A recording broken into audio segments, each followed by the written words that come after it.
Everybody, it is Stryker. Hit that subscribe button. We have so many great episodes coming your way. And I want to give a shout out to Velvet Hammer Music and Management Group. They support all the arts from the brands they work with to this podcast, Tuna on Toast. Thank you, Velvet Hammer. Now let's get to the episode.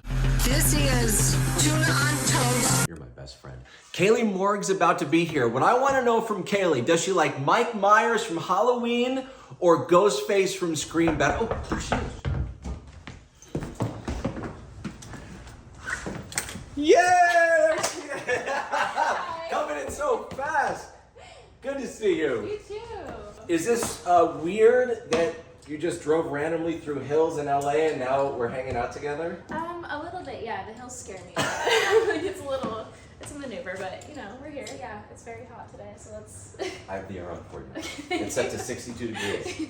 It's like a morgue in here. Mm-hmm. Oh. No pun intended. All right. Hello. Hello. That's your seat God. right there. Okay. We don't mess around the here. merch here. Yeah. That's so cool. And you used a coaster. I mean, you know. Here, grab this. It's there. You respect wood. Okay, we're going to start now in 3, 2, 1. Hey everybody, and welcome to another episode of Tuna on Toast. It is Ted Stryker. So excited to have my guest at my house. I am such a huge fan of Kailee Morgue, and it is great to meet you in person. Thank you for having me. This is so exciting. I have been a fan for a super long time. I think you and I met for the very first time, as most people do, on social media. Yes. Yeah. Man alive. So you just got off the road with Maggie, is that right? Yeah, I think 12 days ago. So we're still fixing the sleep schedule. We're still doing that.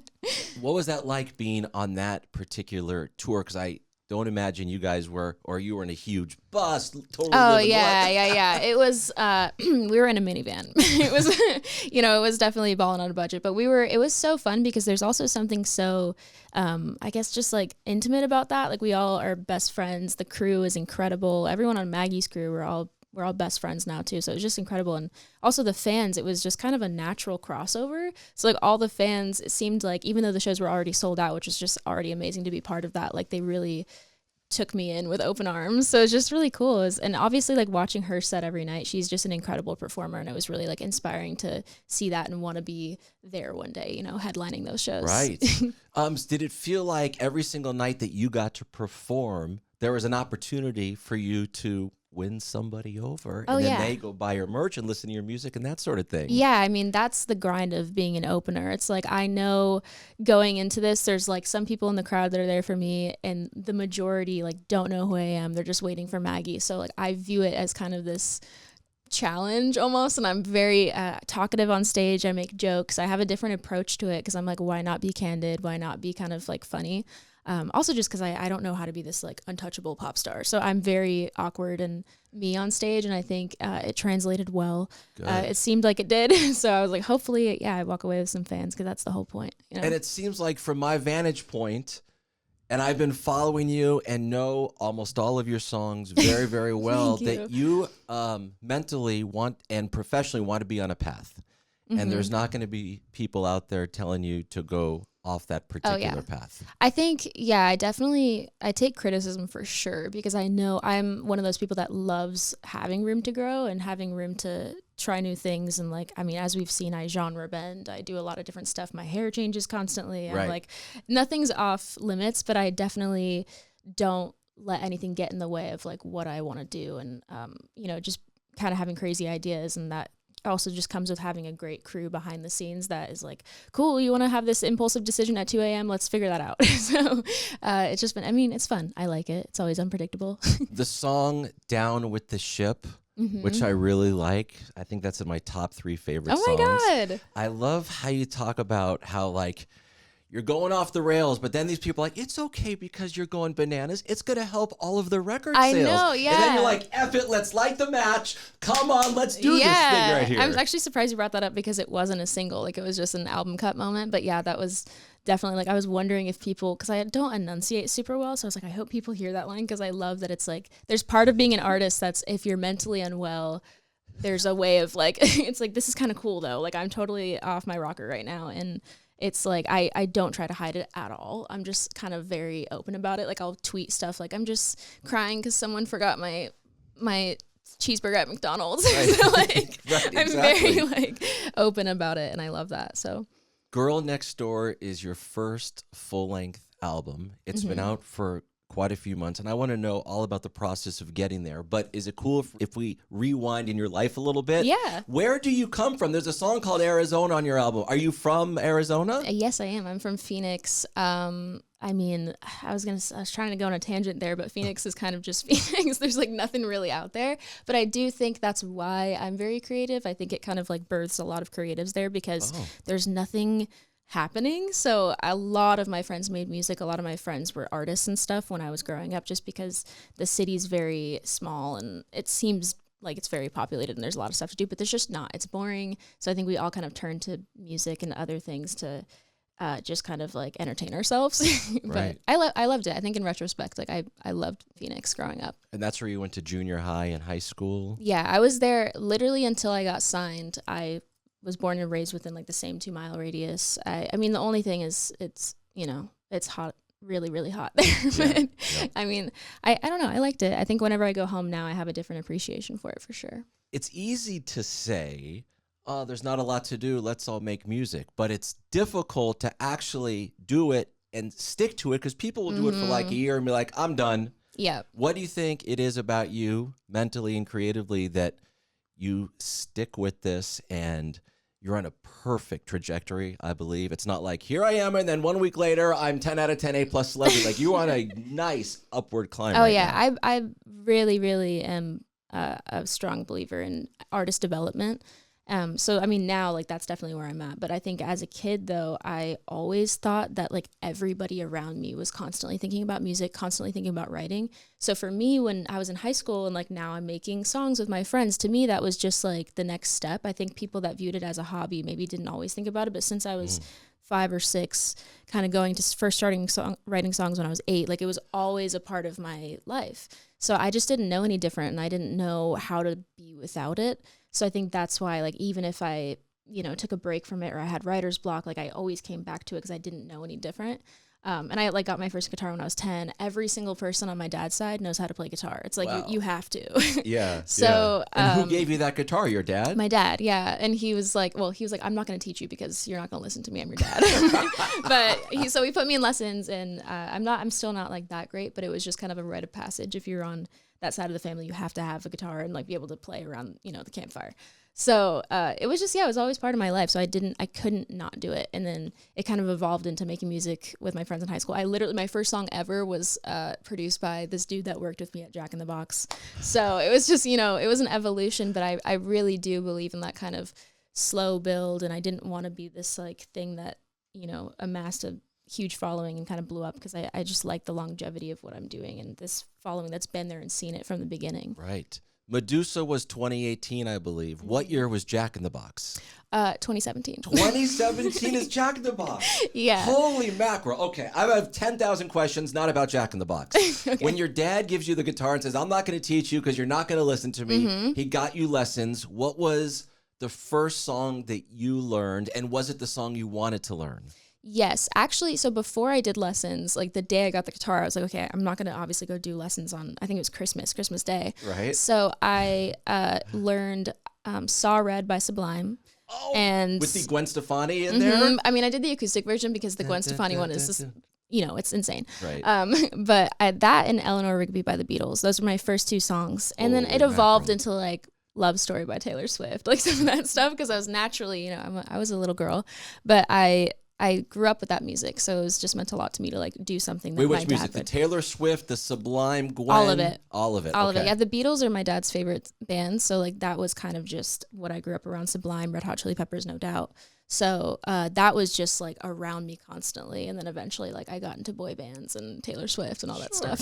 Well, because I'm not saying you, but a lot of times you're in the house and you're 10 to 14 years old and you're listening to what your parents are listening to, and then your mind does a little switcheroo and you're like, I don't want to listen to your music. I need to gravitate towards my own thing at this time. Yeah, exactly. That kind of happened, but I also, like, on my own delve deeper into the bands because I really loved Red Hot Chili Peppers, but I really got into I front to back listened to all the albums, and No Doubt obviously once I was around 13 just to like see what songs I liked and not the one that my dad played constantly. Right. So I just dove deeper into the bands and I ended up loving it. And obviously like Gwen's been a huge influence since I was 10. I think I actually stole that CD from my grandma and put it on my iPod shuffle. Which one? The Tragic Kingdom? Yes. Yeah. Okay. So I think she also had like a No Doubt Greatest Hits. And I put both of them on there with like some like rap stuff that was happening at the time. But it was, yeah, she's been a huge influence, and the Beatles for sure. So it's a lot of like rock music, and then my mom listened to like Celine Dion. So I was like, okay, cool, just a little, little flavor there. Right. And like the Dixie Chicks and stuff. So I got a lot of different stuff that was just happening. I have a huge family, so it was like a lot of different sounds. You have a huge, now you mean brothers and sisters all under one roof? Yes. But also, yeah, I have 8 siblings. Wow. And then I have, beyond that, like on my mom's side, all my aunts also have 6 kids. So it's just, it's a lot. And I can't say that I like see all of them constantly, Right. But I definitely my immediate family, I see all of them constantly, and like they're my best friends. I have a hard time like making friends. So my siblings are like, those are my besties. But yeah, I loved it. Kailee, no one's watching this right now. What are you going to do at your next show in Phoenix when all of these godforsaken relatives you have want backstage passes? Does everybody get the A+ level treatment? So I had a show in November actually of last year, and this was a problem. Like when I tell you, the venue was like, we've never seen this much family at a show before. Like, this is insane. And I'm like, I wasn't kidding. Like every single time I was talking about the show, I'm like, I'm telling you, it's going to be my family and then like 50 normal people. So it was, I just kind of had to set the boundary of like, okay, everyone that lived with me growing up, they get backstage, and then everyone else, like, if you want to come, you're welcome. But like, I can't have 50 to 60 people on the guest list. It doesn't work that way. Right.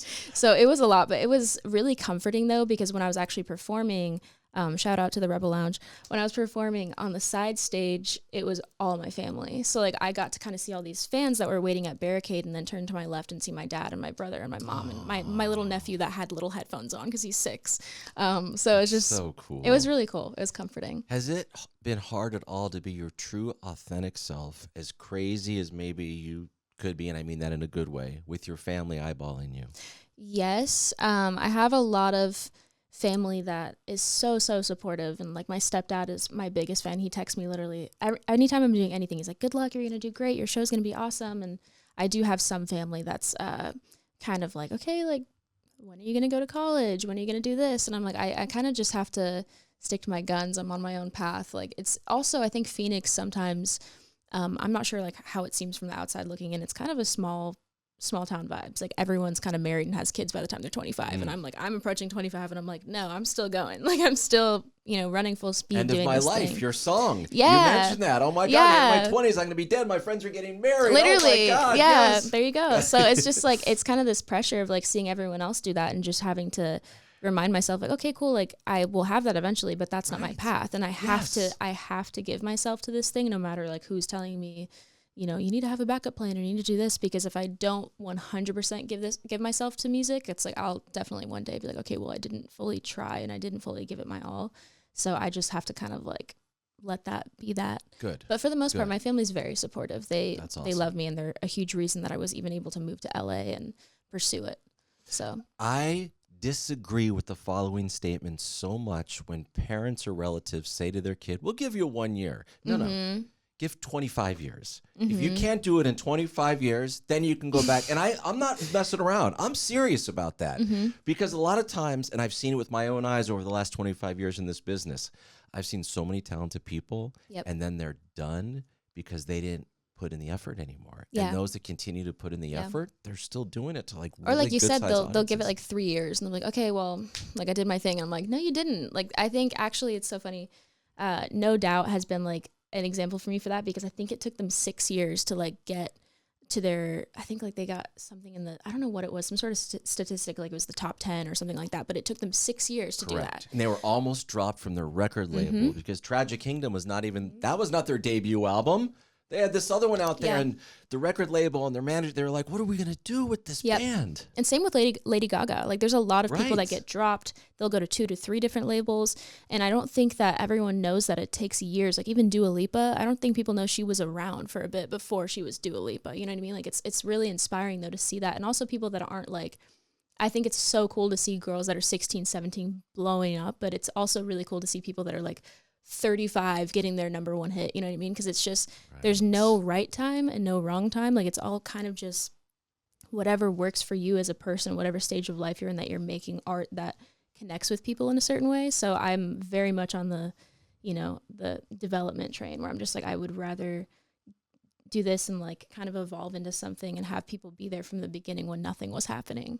So And I feel like with the songs that you have written and released, I don't think you're necessarily speaking to like my life with them, but you're doing what all great artists do. I've connected with your music. I listen and I can see the person singing these songs, and I'm like, I dig this. This is very authentic. Thank and, you. Of course. Yeah, for sure. Yeah, I kind of, it's so funny because when I first started, like, well, you can hear Medusa and be like, what is that about? Like, that's not about you at all. You know what I mean? Yeah. So I think I started actually very much as a storyteller, and it was more of my strength to kind of like paint pictures and write these stories that I don't even think I understood. And then as time went on, I kind of went backwards, where like I was slowly learning how to talk about me versus like only talking about me in the beginning. I didn't know how to like be candid and have that conversation, because a lot of times like I have a hard time even verbalizing how I feel out loud in conversation. So I think once I started doing that with my writing and being personal and not afraid to kind of talk about how I'm feeling, it kind of just I'm kind of turned into Girl Next Door, which is like the entire thing front to back was like, this is what's happening with me. I think a lot of women and just people in general in their 20s are feeling this. It's such a weird transition point in your life of going from being a teenager to being an adult and feeling so lost, at the same time feeling so hopeful. So I think it was, I don't know, just I didn't know how else to deal with all of that emotion, and I'm really glad I was able to do that with music, because I didn't know how to do that for a while. Right, so your songwriting style changed a little bit over the years. And I have to imagine, though, even from just 2 years ago, so much of your brain has changed the way you have experienced life and the way Yes. you view life situations. Yeah. So does that give you like the itch to like write 10 more songs super fast? Oh here? yeah. I'm definitely trying to get back into the storytelling elements, like mixing that with my personal stuff, because I also miss being super poetic and kind of vague. Like I love something about the mysterious kind of like no one knows what this is about thing. So I kind of try to mix the two, or sometimes I do like pour my heart out, and I, like you said, I'm just ever changing, and I think the older I get, the more lessons I've learned, and just as a person, I'm constantly changing. So there's songs even where like the things I'm talking about, like I look back at it and I'm like, that's so funny to think about that time in my life, because I'm just so different now. Yeah. And I think it's like partially maturity thing, partially just like, going through relationships, friendships, and learning all these things. And I'm definitely like completely different than I was when I made Medusa. So it's just like interesting that I'm not sure if that translates to the audience and to people that see me from the outside looking in, but I hope so, because I think I'm definitely like way more, well-rounded as a human now. That's great.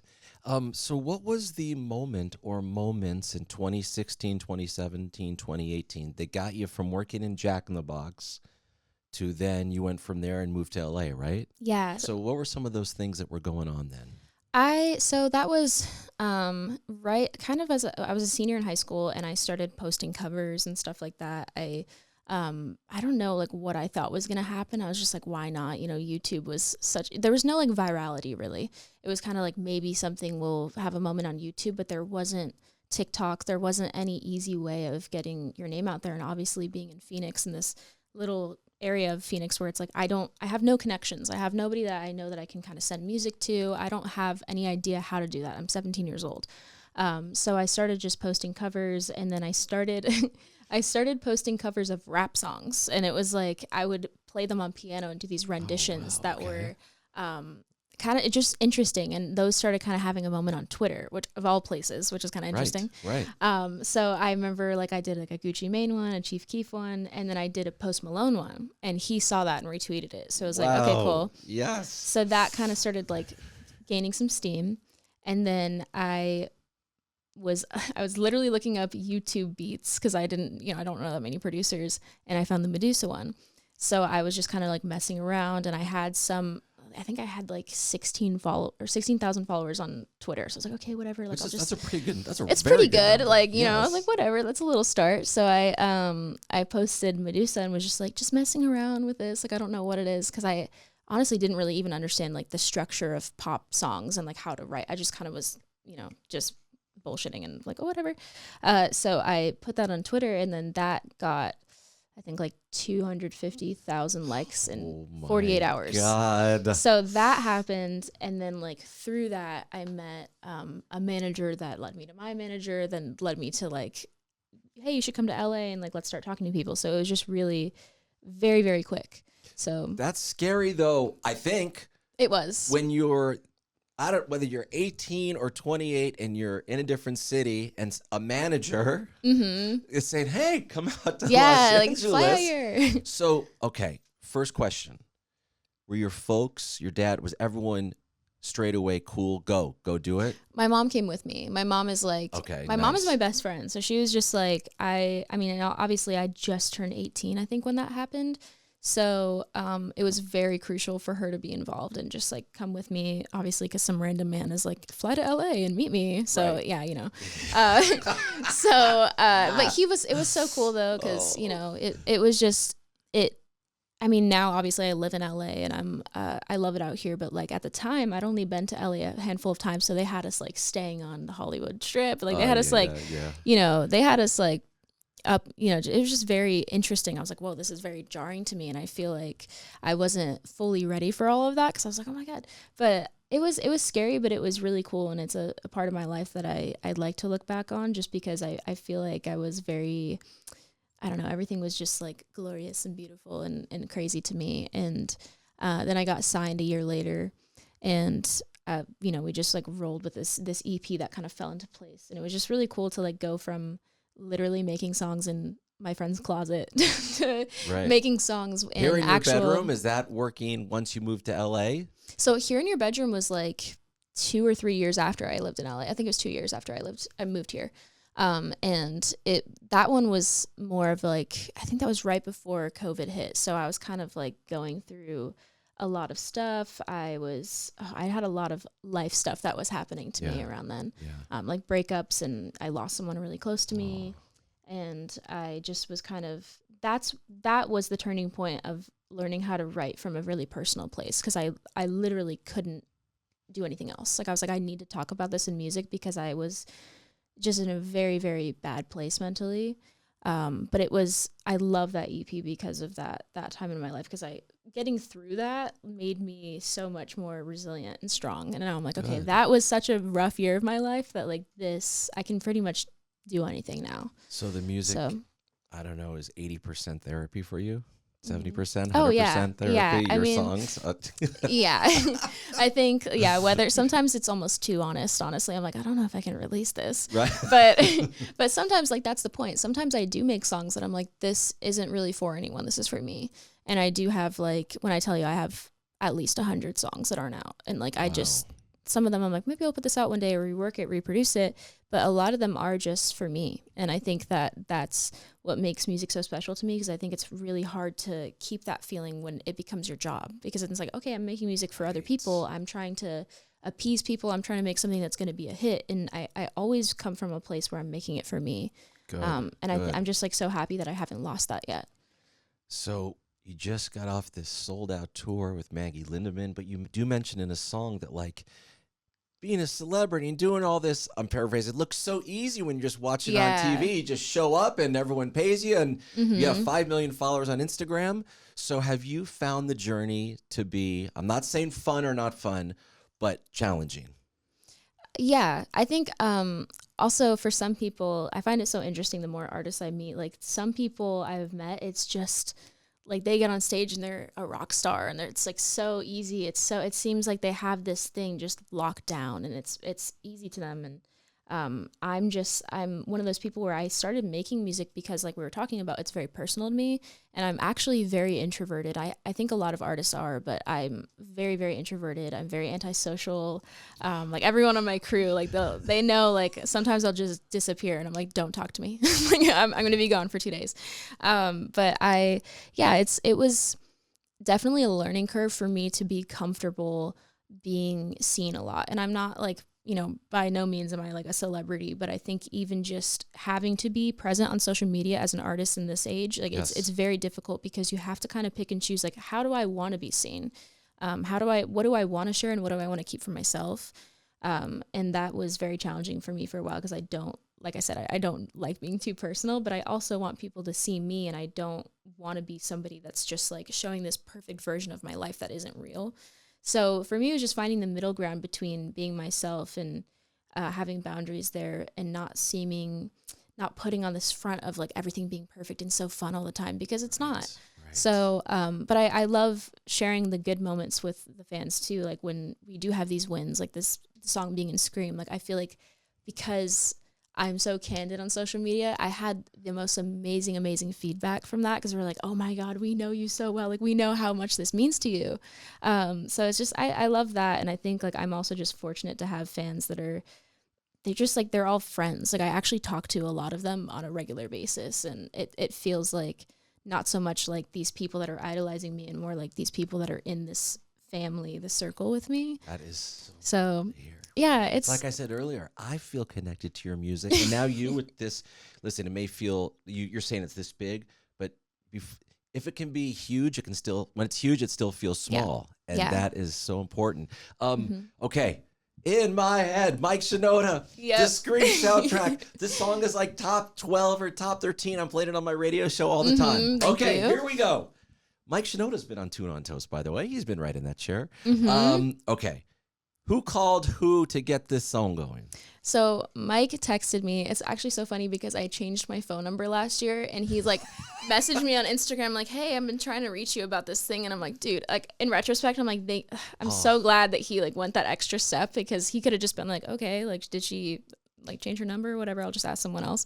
But he just messaged me on Instagram. Was like, I have this opportunity. And then I sent him my number, and he was like, yeah, so I have this song with Demi Lovato and Scream, right? And we're looking for another vocalist for this other song. Like, we don't know for sure if it's going to be in the movie, but let's just try it. And like, I was just kind of like, okay, like, yeah, like, I'll come over, sure. But I was freaking out. I was like, I texted my manager, and I was just like, oh my God. But so I went over to his house, and I've been there before. We'd met briefly.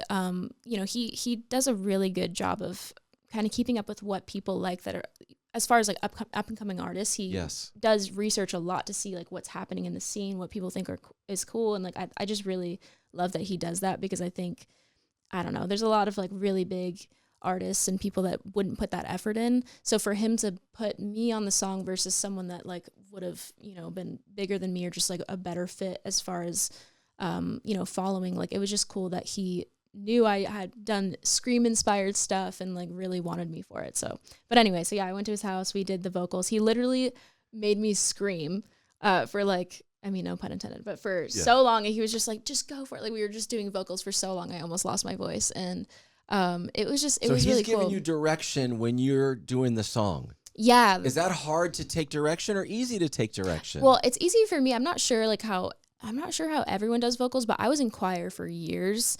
So I know like, okay, try it this way, or like, and I also love personally when I do my sessions when the producer has vocal notes and stuff, because I'm trying to do the best version of what my voice can do. So if Mike's telling me like, do this, or like maybe like change your mouth shape, like kind of say it like this, or just these little tweaks that I don't think people, we have a little BTS video that's out and it's really cool, but it's just interesting that it seems like, cool, this is a little bop, but like behind the scenes, there was all these little tweaks and these little moments to like make it like some weird tucked away harmony. It's like, it needs to be perfect and the vowel needs to be rounded out in this way. So it was just very inspiring to have that experience with someone that's so accomplished and like have him tweak it, because it gave me these notes now where I'm like, okay, cool. Like when I'm singing to do this, or these little tips that will help me on my own too.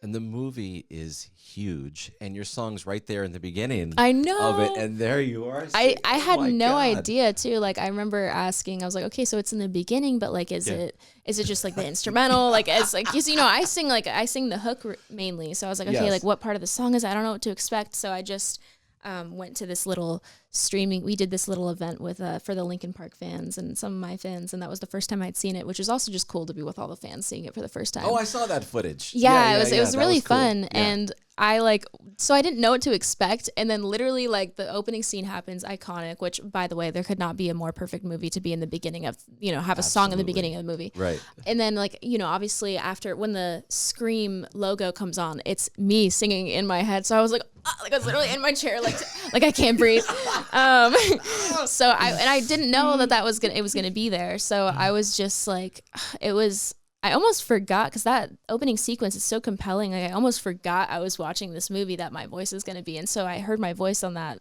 opening sequence, and I was like, this is insane. And then obviously there's also it plays again in the credits. So it's just like, I don't know, it was so surreal because I love Scream. It's my favorite Is that your horror favorite? franchise. It is? It's Really? my favorite horror franchise of all time. And I'm a horror buff. And this is why Mike asked me to do it, because I did an entire music video inspired by Scream. It was for End of My Life. So I genuinely love horror movies. I love Scream. So it was a cool moment to watch a movie that I would have been waiting to see anyways. I would have been, like front row, and to hear my song with Mike in it. It was just like a very surreal moment, and I still, congratulations, soaking it in. That's so exciting. Thank you. So exciting. Better mask from a horror movie, the ghost face. That's how you call it. Ghostface? Or Mike Myers. Well, okay, so here's the dilemma here. So there's some good Michael Myers masks, and there's some bad ones. So I think it just depends. Let's go the first one. You were 20 years from being born when the first one came out. Oh yeah, I think. Well, the first one's classic. I think it's there's something very off-putting about it. But I do love, like the Rob Zombie Michael Myers are so terrifying. Like I love something about like the roughed up Michael Myers masks too. Right. But there's something. What I love about the Ghostface mask is that anybody can be Ghostface. It's so easy to just like every party city, every store has it, and it's a very easy costume, and it's just, I don't know, it's so cool because you can definitely mess up a Michael Myers mask, and a Ghostface mask is just classic, and you can't go wrong. Right. So I don't know, I love both of them, but I do have like a soft spot because I love that Ghostface. Part of the fun of watching Scream is like trying to figure out who it is, Yes. So I love that there's that added element of like this like whodunit when you're watching Scream. It's so fun. Right. I love Mike Myers, not because of the mask, but I appreciated his like onesie outfit that he wore, that blue, I don't know how you call it, but like, I'm like, this guy's got a station wagon that he's driving around in. He's got a one-piece jumpsuit on, this mask on.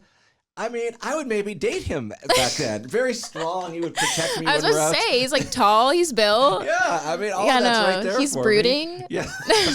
No, yeah, there's something cool about Michael Myers. I was going to say, I love Scream and then Halloween. They're kind of like both up there for me. So I think there's something cool about the Michael Myers lore and how he is like this silent kind of killer, and it's very creepy for sure.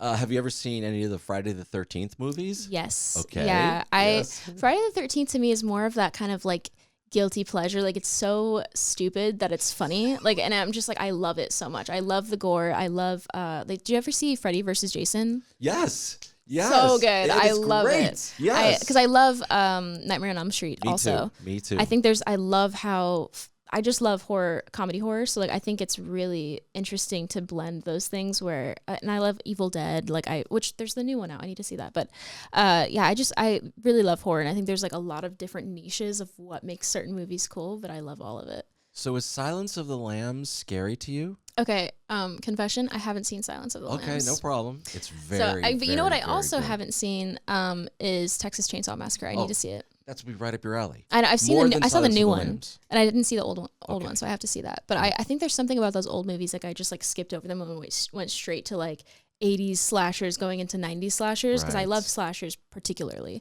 So I think I was just kind of like doing my homework on those, but I definitely need to get more into those. Okay, what about Poltergeist? Have you seen Poltergeist? No, see, That's right. I know these are. You're schooling me. But if I was 28 years old and someone was asking me questions, they were like, "Have you seen this movie from 1958?" I'd be like, "No." It's like So these are really old movies, but they are so freaking good. Yeah, I mean, I've seen some of like the Hitchcock movies and stuff, so I've seen some that's classics. Really old. Like, you know what I mean? Poltergeist That's is like from the 80s. It's so good. It's this house that's haunted with ghosts flying. Yeah. Yeah, So, okay. yeah. No, I need Poltergeist, to. Silence of the Lambs. You gotta see those. I gotta dive back in. So, okay, Kailee, we're getting close to wrapping up.